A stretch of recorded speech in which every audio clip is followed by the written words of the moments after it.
Bitcoin is now down 50% from its record highs in mid-December, plunging to an $8,000 handle this morning following headlines from India, which appear to have been misunderstood.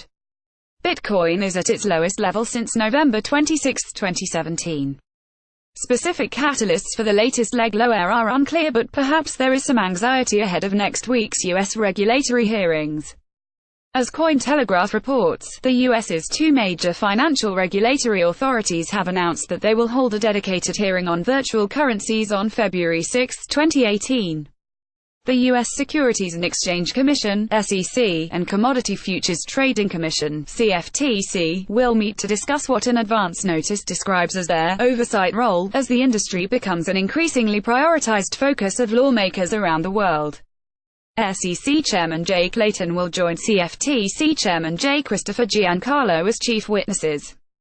Bitcoin and other cryptocurrencies entered the public spotlight anew during last week's World Economic Forum (WEF) 2018, with senior politicians from various major economies stating their intention to heighten legislative interaction.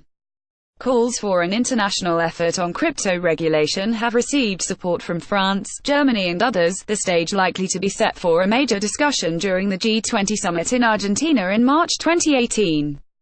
Clayton and Giancarlo have both also been vocal on the topic of cryptocurrency, discussing at length what they consider is the task of regulators in a co-authored article published in the Wall Street Journal during the WEF event. The CFTC and SEC, along with other federal and state regulators and criminal authorities, will continue to work together to bring transparency and integrity to these markets and, importantly, to deter and prosecute fraud and abuse, they concluded in the article, adding, "These markets are new, evolving and international. As such, they require us to be nimble and forward-looking." Earlier this month, the SEC told Wall Street trade groups it had outstanding questions about how their Bitcoin-based ETFs and mutual funds were regulation compliant, and asked the sponsors to withdraw registration statements. While all cryptos are tumbling today, we note that Bitcoin is down 36% YTD and Ethereum is up 38% YTD. And finally, one more reminder, while Bitcoin's drop is large, it fits a seasonal norm.